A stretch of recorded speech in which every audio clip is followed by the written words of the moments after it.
Hello everyone, welcome to another intuition painting. Small paintings where I follow my intuition and I encourage you to do the same. Today we're going to paint this kind of old world stone house with a potted plant thing. So as always, I'm starting with a 6x6 sheet of Frederick's canvas. I've just mounted it with some gel medium onto a foam core board. And I'm going to start with my 1/2 flat and a Payne's gray burnt umber mixture with a tiny hint of white.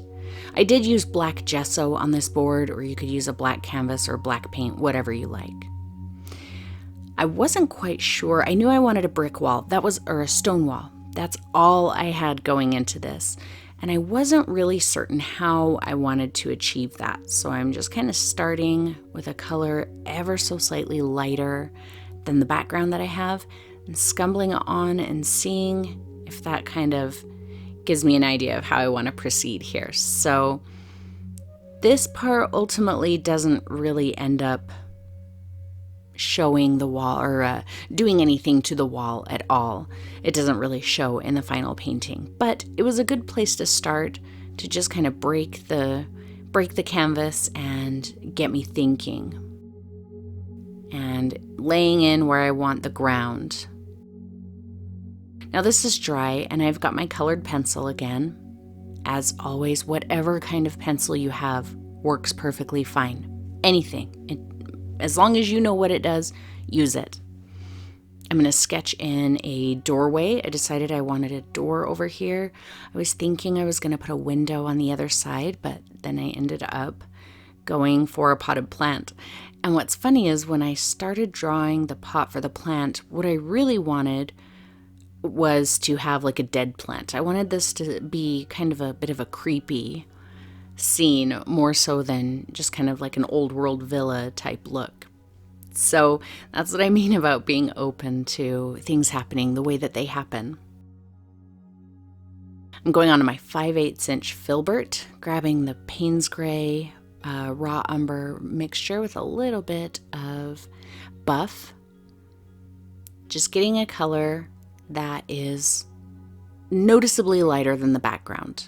I don't want it very light, like really light, just noticeably lighter. And I'm just going to use the edge of this brush and start laying in some rocks. So at this point, I kind of decided that I wanted like an old rock wall. So here's how I was doing that. Notice I changed the positioning of my brush every time so that I can get some variation to these rocks.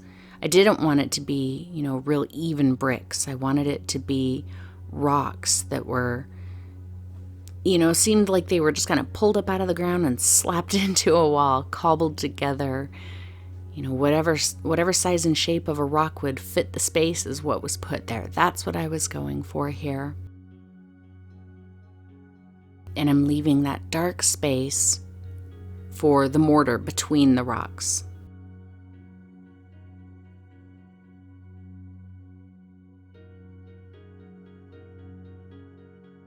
Don't forget to check out my blog post on my website about this painting as well as the others.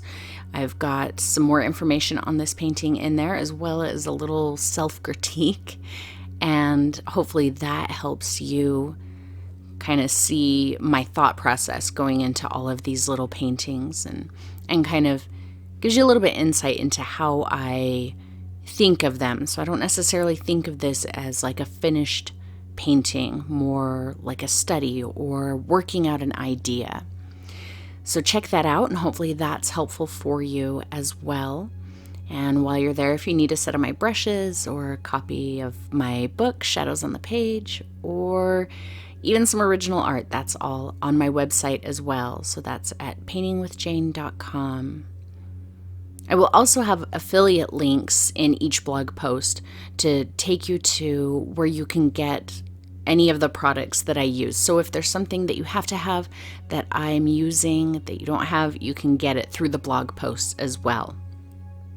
But as I made clear in earlier videos, I want this to be more about you figuring out how you want to do things. I want to help you with the decision-making process and show you that it's okay. If you don't have something I'm using, you don't have to run out and buy it. You don't have to try and find something that's really close to it. I want you to be able to look at the things that you have and figure out which one of them are going to give you the look that you're going for. Because this is not about you creating a painting that looks exactly like mine, that you followed directions so good that it looks perfect to mine. That's not what this is about. I want to help you learn how to be the artist that you want to be so that you can start doing original paintings if that's what you want to do. I'm just taking a hint of that same color and lightly skittering it across the ground. I don't want to spend a lot of time and attention on the ground and get really detailed because that's just craziness. So I'm just kind of creating a sense of maybe an old worn stone path or dirt path just by the colors that I'm putting in. Just took a little bit more of that Payne's gray, kind of sliding it through there too, just for some variation.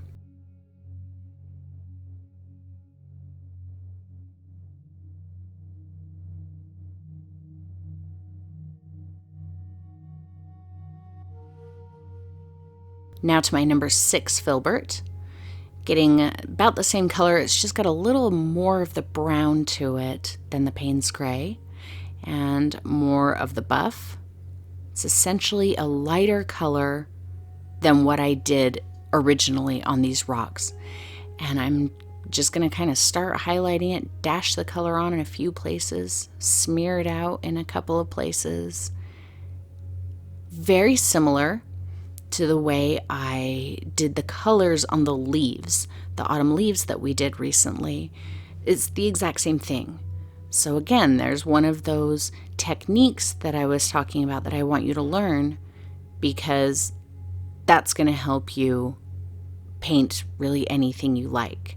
So that video where we painted the autumn leaves, that video was not about teaching you how to paint autumn leaves. It was teaching you some techniques. Because if you learn those techniques, now you can paint these rocks.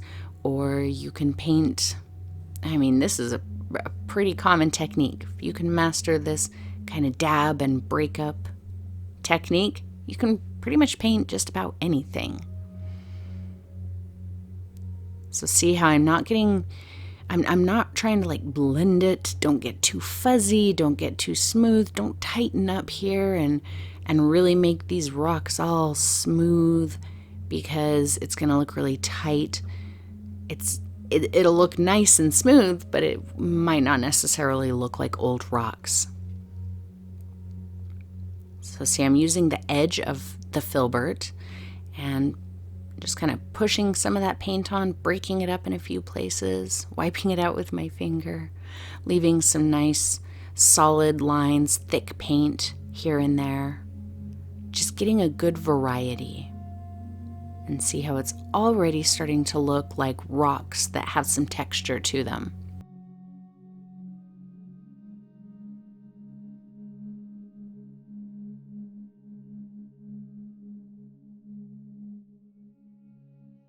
Also like the autumn branch, where I was saying that I love to paint tree bark and wood. That's one of the things that I could just paint forever. I think that painting rocks like this is another one. I love, love, love to paint rocks.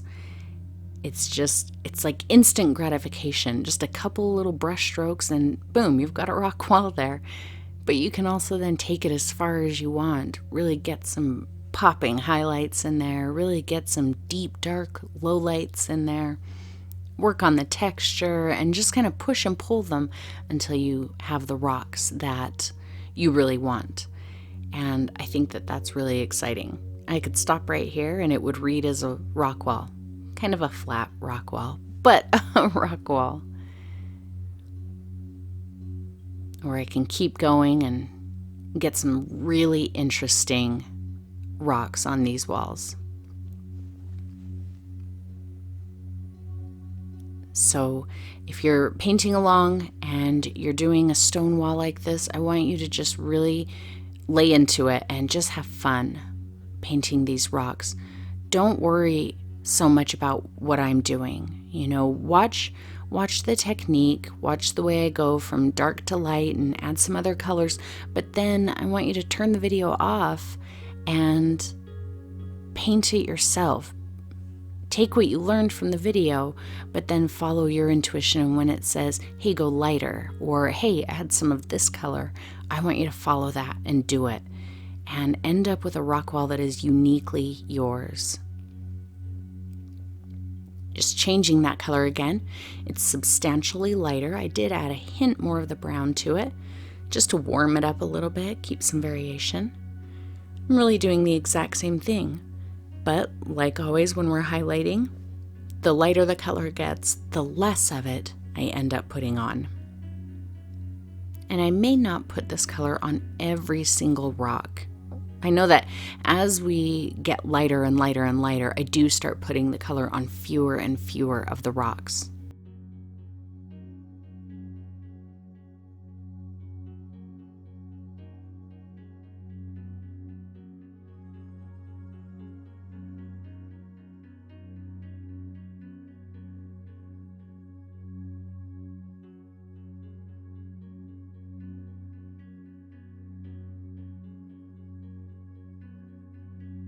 I am actually making all of these first few videos in the same week.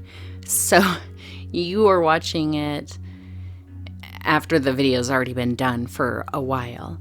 So at this point, if I don't have the color test blog post up, you should bug me about that. But since I'm mentioning it right now, I'm hoping that that will be my next priority, is to get that up. So what I mean is, when we were talking about doing color tests a couple of videos ago, I said if you don't have one of the colors that I'm using, I want you to just look at the colors you do have and find out which ones will give you the look that you want, which ones look good together. Don't sweat trying to get the color I have or trying to make something that looks like the color I have. Just use what you have and what makes you happy.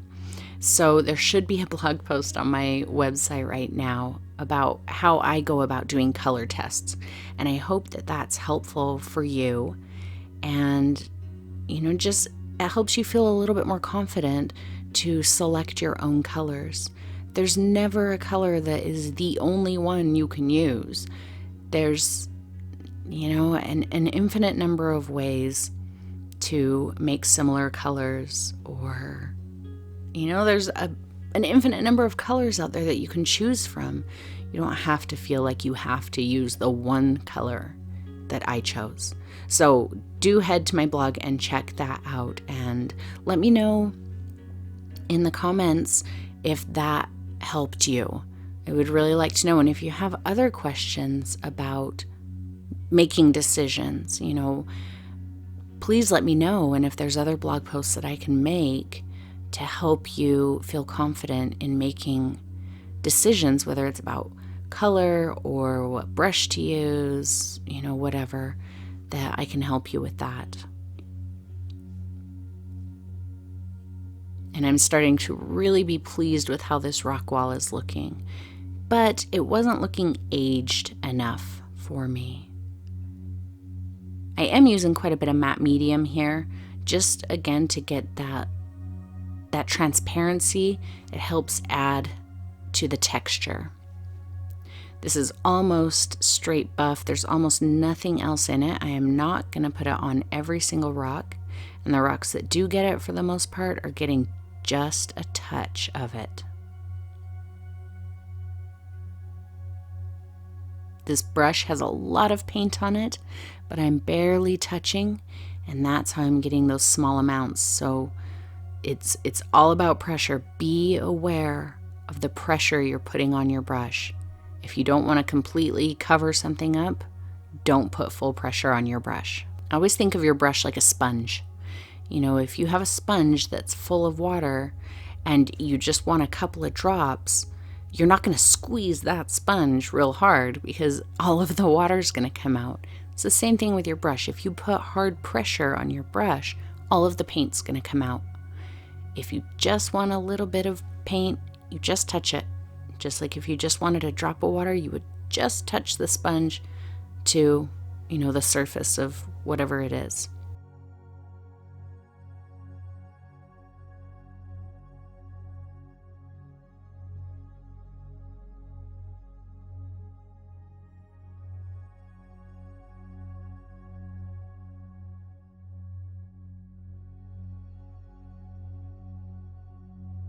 I totally forgot a rock right there. I had a little bit of a gap. Thought about leaving it, but it was kind of bugging me. So I'm just going to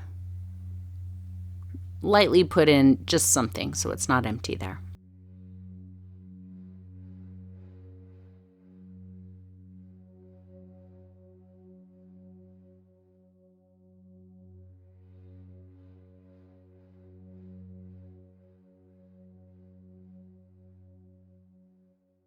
All right, now on to Fuzzbert, getting a little bit of my raw umber, a little bit of yellow oxide.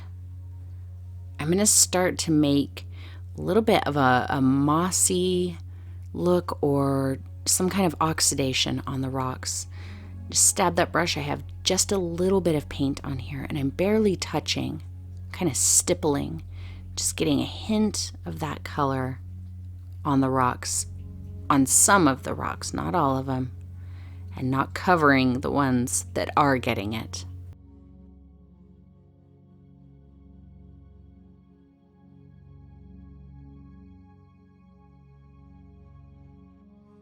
I was really, really loving the way that looked, so I was a little nervous about it at first. I thought, oh, this might not be what I'm looking for, but as soon as I started doing it, I knew that it was. And I wasn't worried about doing it and not liking it because it would be very easy to cover up again if I didn't like it. But thankfully, I really, really liked it. This color reminded me of these trees that we had in the backyard of my house when I was growing up. They had this bright orange moss on the north side of them, and I always thought that it was so pretty. So that's exactly what I was thinking about when I kind of made this golden orangey color for the moss on the rocks.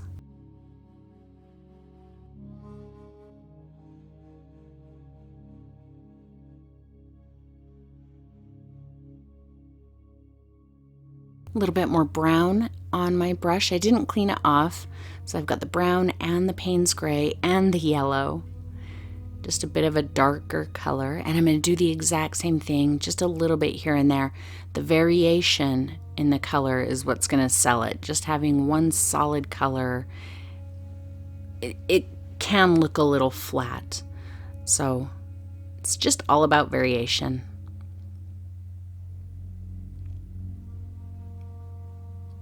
Being very selective and very subtle with this version. Also notice I didn't take very much of that mossy color to the top rocks. I figured moss, it might not make it all the way up to the top. All right, Payne's gray and my Fuzzbert, a little bit of extra water. And I'm just gonna lightly flick a few speckles on here, and I'm kind of tapping around so some of them are getting smeared, some of them are getting blurred, some of them aren't. I'm not wiping. I'm not, trying to smear everything. I'm just making it so it's just not a bunch of speckles. Just lightly, lightly touching with my hand afterwards.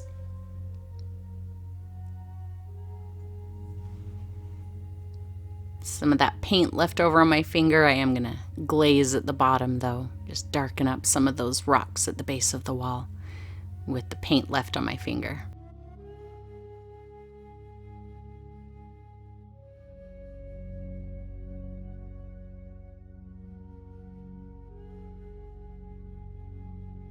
Back into the yellow, and I'm going to add just a few speckles of this brighter yellow. Again, very, very faintly. See, this is why I love painting rocks. Now I just want to sit and get a large canvas out and just paint tons and tons of rocks. I love creating texture and creating the illusion of dimension, and they're just a lot of fun to paint. Zoom me in there close just so you can see exactly how I'm using my brush. I want you to see that there's very little paint on my brush. My brush is pretty dry, and I'm just stippling, using the fact that this brush is old and puffy to my advantage. That's helping me get kind of that little speckly look. Sometimes if there's very little paint coming off of our brush, it can be tempting to want to put a ton on, but I encourage you to stand back and look at it from a distance, and I bet you'll see that those tiny bits, they do make a difference. A little bit of buff into that yellow oxide, same thing, just itty bitty bits of it.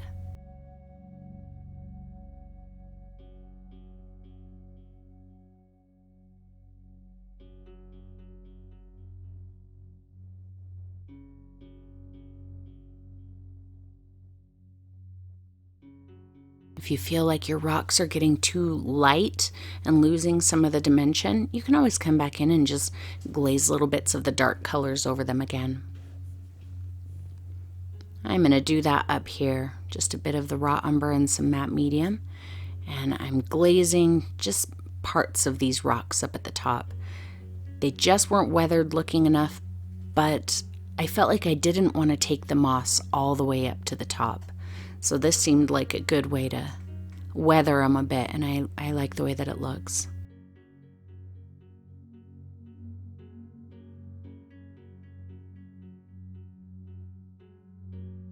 A little bit of Mars Black. Actually, I'm wrong. I was using Mars Black in the rock mixture and for the speckling.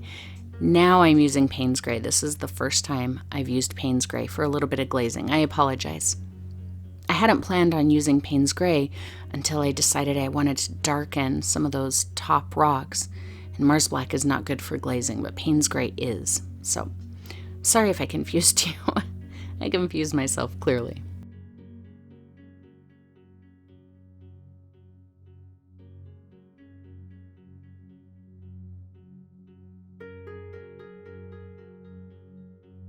More of that light color that I did on the rocks with a good amount of matte medium in it. And I'm just going to punch a couple of those highlights on some of those rocks. It's a very thin mixture, so again, I'm not going to lose all of the texture and colors really that are beneath it. It's just going to make some lighter bits.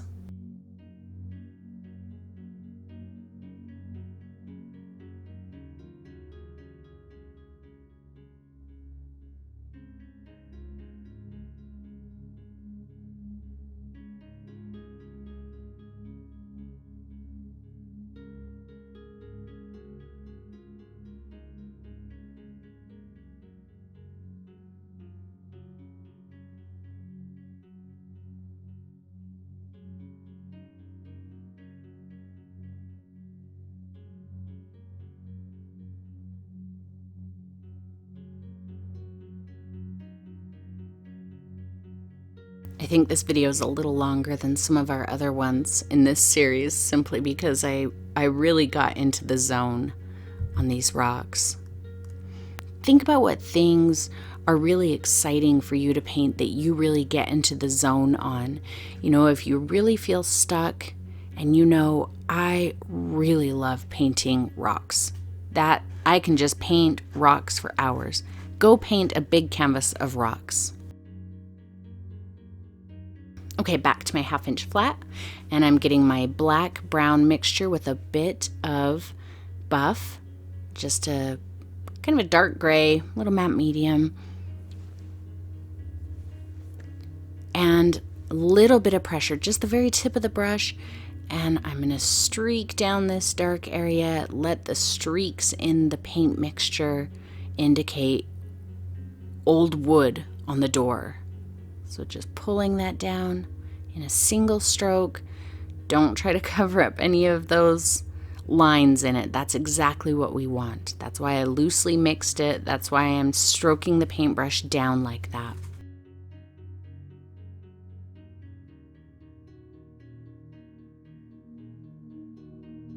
A little bit lighter, grabbing a bit more buff and just stabbing it into that mixture, keeping the mixture loose. And a couple lighter bits.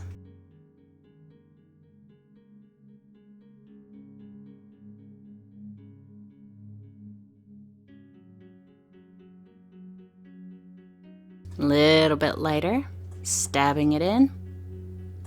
And I decided to come from the bottom up so it looks like maybe the door has absorbed water over the years and it's lightened at the bottom.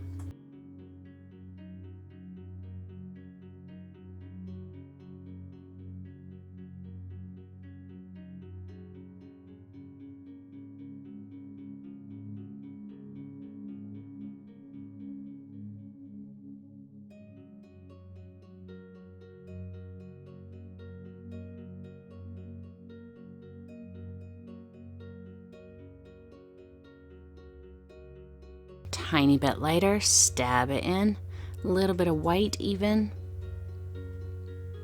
I have very little paint on this brush. Don't use globs. You'll lose all of your texture.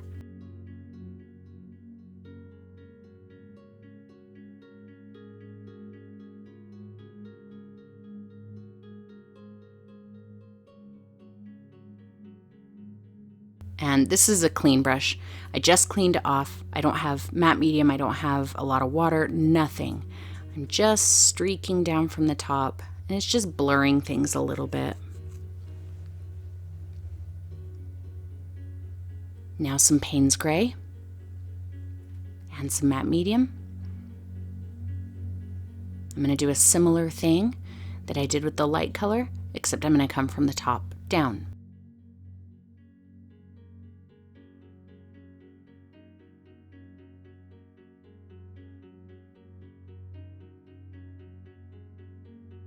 A little bit of brown into that mixture, just to warm it up a bit. Payne's Gray can be very, very cool. It's got a lot of blue in it. So I just wanted to warm it up with some brown. Bit of matte medium to get it streaking.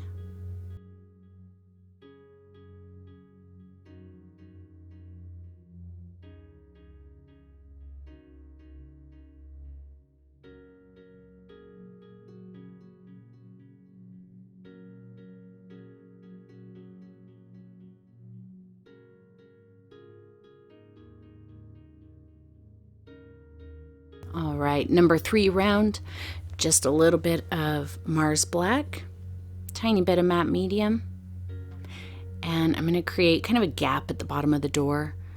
Just a black line, a really uneven black line. We don't want this door to be too solid and straight. That's going to throw off the look that it's a very old door. So I'm going to kind of decide where the different planks, Mr. Moon says hi. I'm going to decide where the different planks of the door are and create little gaps in those areas.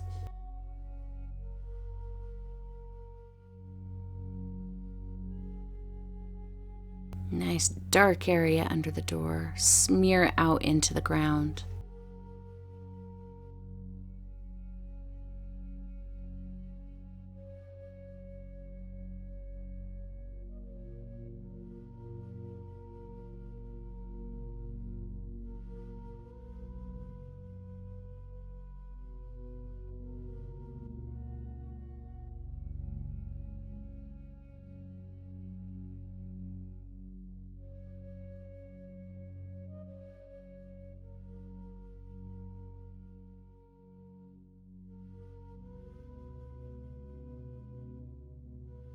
Just darkening some of those gaps around the edge of the door as well. If you wanted to get crazy and go through there and, paint in all of the spaces between the rocks, you could absolutely do that. That seems like a lot of work that I'm not interested in, so I didn't do it. But I did want to just amplify those gaps around the edge of the door a bit. I can be very, very lazy, and I'm okay with that. I know some of you aren't quite as lazy as I am.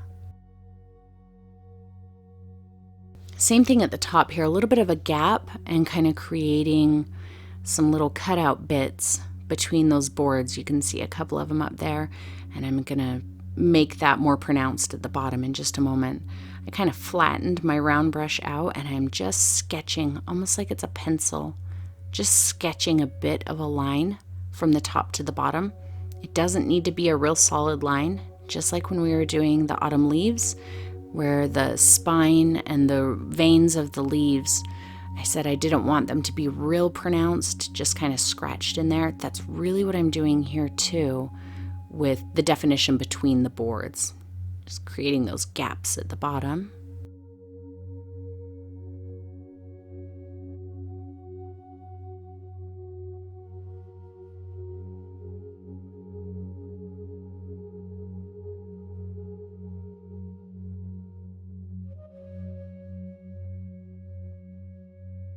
And a little door handle. This is all just kind of suggested. I'm just using the Mars Black and sketching out a little something that looks like maybe an old wrought iron door handle. Very, very simple. And then the bands that kind of hold the wood together, just sketching a line across. They're old bands on an old door, so if they're wonky and crooked, that's all perfectly fine. Just being very sketchy there with where they connect to the door, not doing anything specific.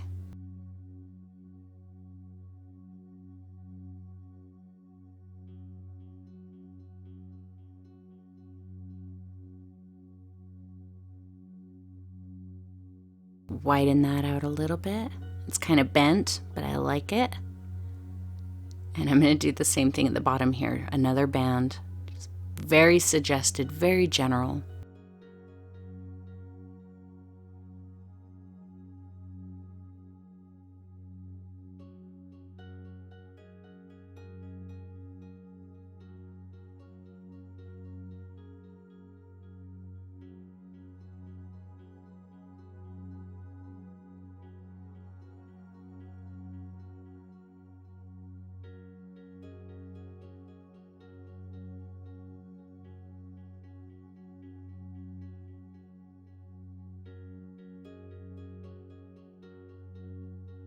All right, let's get a few highlights on there. I just dunked into a bit of buff with the black still on my brush.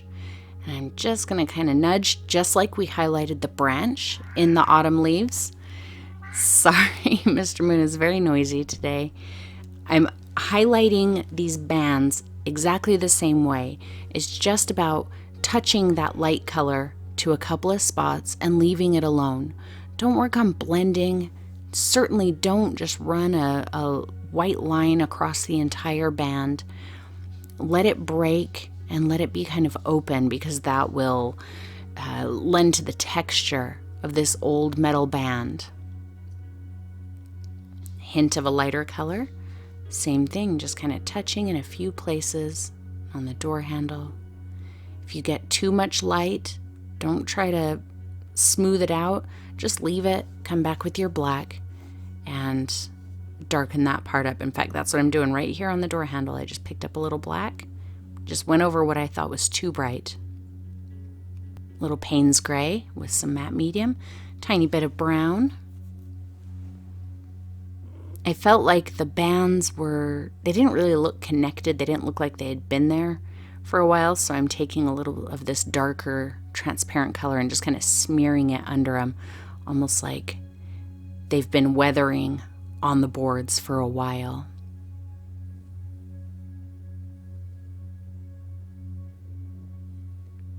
I felt like that made them look a little bit more attached to the door rather than just kind of superimposed on top of it.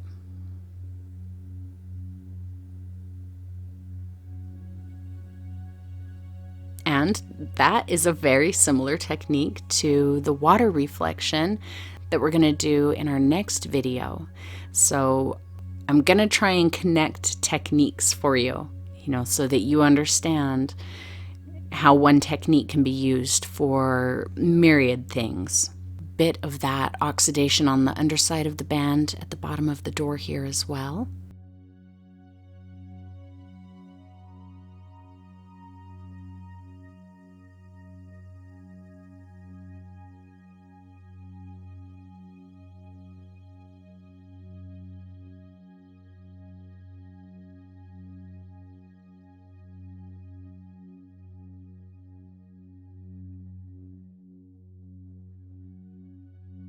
One lighter, still have that dirty brush, just picked up a tiny bit of white and just really touching it, making just little pops of the lighter color. See that, how I'm almost not touching at all? There's a good amount of paint on my brush, but because I'm barely touching, next to nothing is coming off, but it's absolutely enough.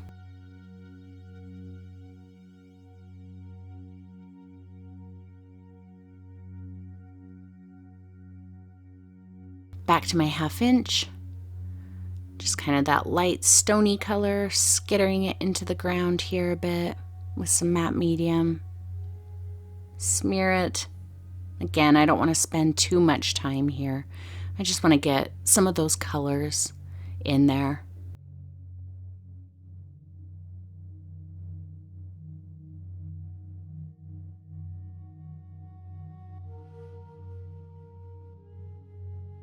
Clean brush, I've got my brown and my buff.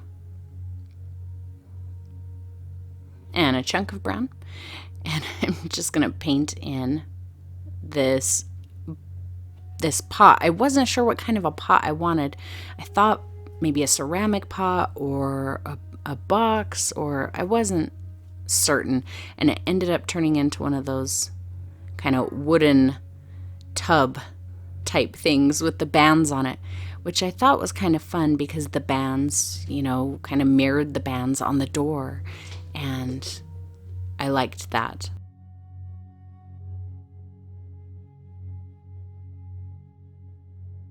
A little bit of a darker color there. Just using a lot of the same techniques to create some weathered looking wood on this bucket, just like I did on the door. So whatever brushes and color mixtures you need to do for that, do that here.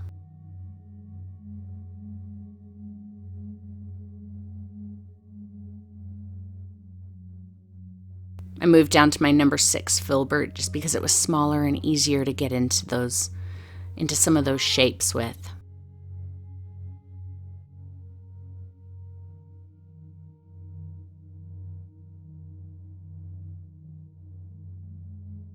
You can tell that I'm really not certain what I want to do with this pot, because I keep kind of going over it and over it and over it, when I probably should have just kind of stopped and made a plan for it. But I think it ended up turning out okay. But because I kept going over it and over it and over it, I really could have ended up with this big blurry gray spot.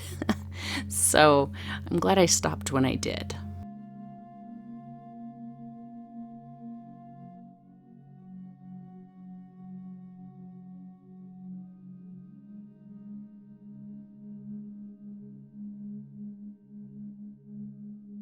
Unlike the door, I'm going to keep the bucket dark at the bottom and light at the top, just so they don't look exactly the same. That would make it kind of awkward. And I liked the idea of the bucket being dark around this right-hand side, so that, again, it's creating that vignette. I feel like when the outer edges are dark, it pushes your eye into the middle. So that's something that I like to do.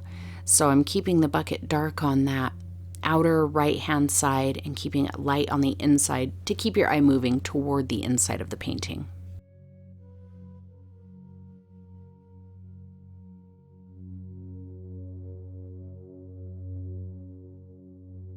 And my lighter color there, creating some streaks to suggest the wood boards that it might be made out of. Lots of matte medium, a little bit of Payne's gray.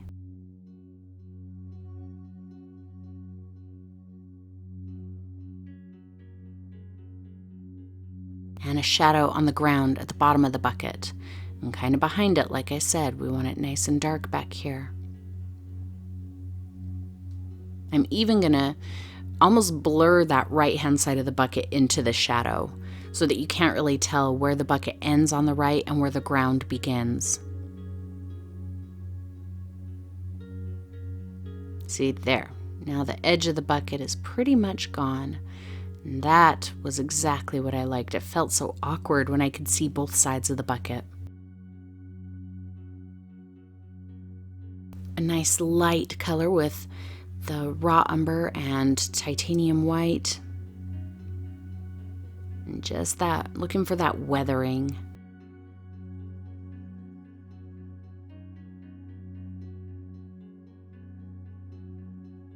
Always remember that you are free to try something out before you put it on your canvas. So if you're really not sure what you want to do with the bucket, or you're not sure about a technique, grab a piece of paper or a junk canvas and paint it there real quick first. Get that down and then come to your painting and do it. If you're super unsure about something, it's better to try it on a junk canvas first than to try it on a painting that maybe you're in love with and you're not certain that this is the technique that you want to do.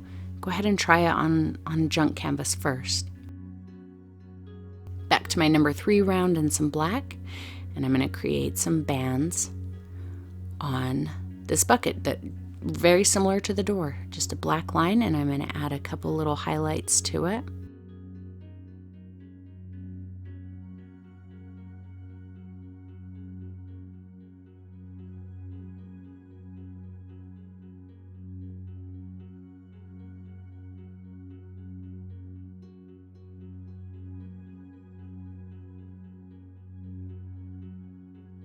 Keep them curved just a little bit. Don't make them perfectly straight. Otherwise your bucket's just going to look flat. But if it's curved ever so slightly, that's going to give the illusion that it's rounded. And there's just my lighter color. Skitter it on in a few spots, mostly on the left-hand side for some highlights on those bands.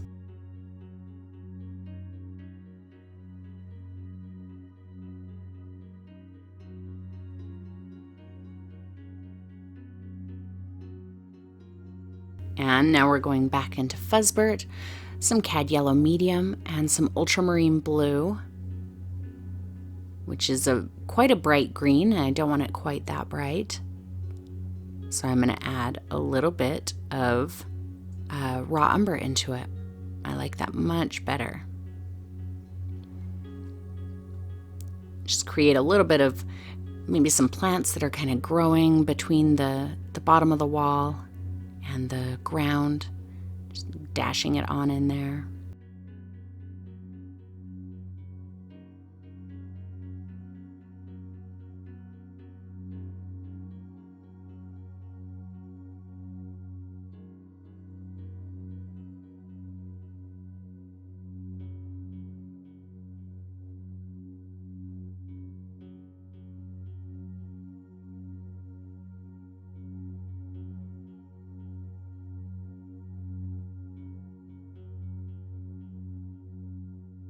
Darken that color just a bit more. That was Mars Black that I added into there. I'm just going to create a little bit of some darkness at the base of those plants so they feel a little bit more substantial, a little more anchored to the ground.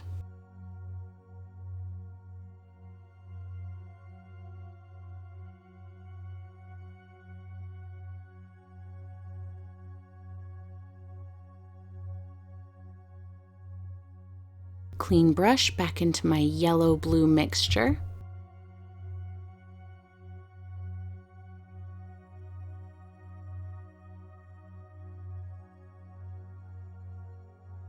And I'm just going to punch a couple of brighter bits on there. Not a lot.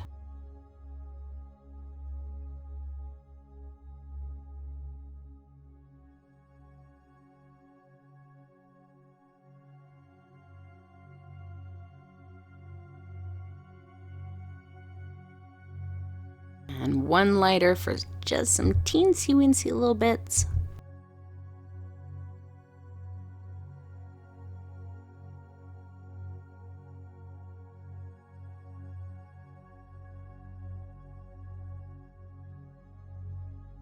All right, now same color mixture, the blue and yellow with Fuzzbert.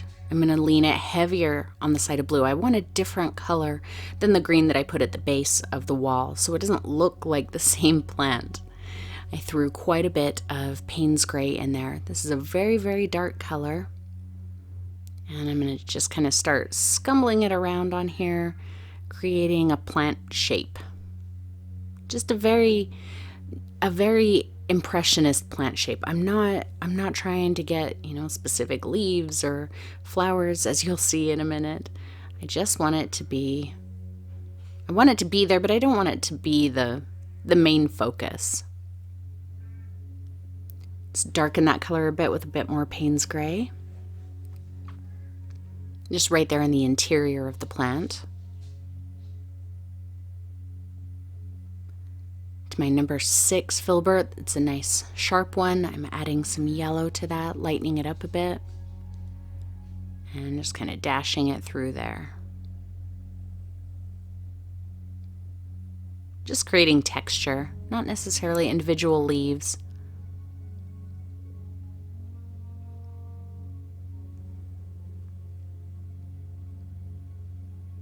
Like I said, I really wanted kind of a dead plant in here at first, but the texture on the wall, the texture and how dark the wall and everything ended up being, I thought, I'm not going to be able to make a dead plant look interesting against all of this texture.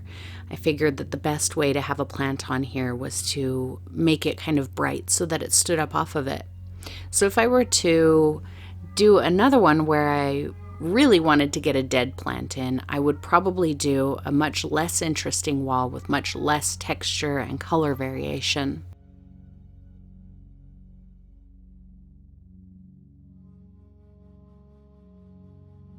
Add a little bit of white to that color, a nice bright light color. I apologize, Mr. Moon is really on one today. Just a couple punches of this bright color on the potted plant. It's much lighter than any color in the plants growing on the ground, so that also helps differentiate it.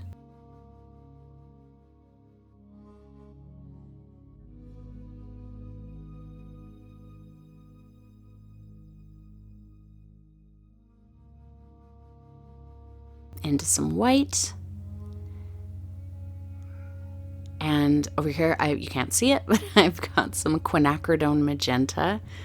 I'm just mixing up kind of a medium pink color. And I'm going to get a little extra water, just like the splattering that I did on the wall. I'm going to do a little bit of splattering on this plant, but I'm going to keep it controlled by getting my brush really close to it.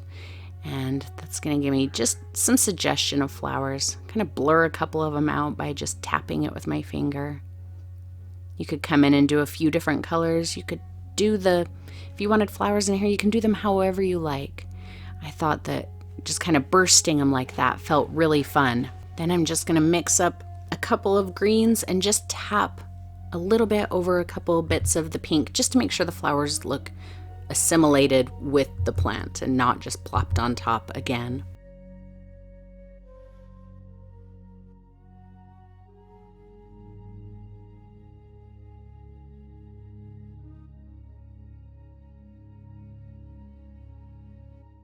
And that's all there is to this painting.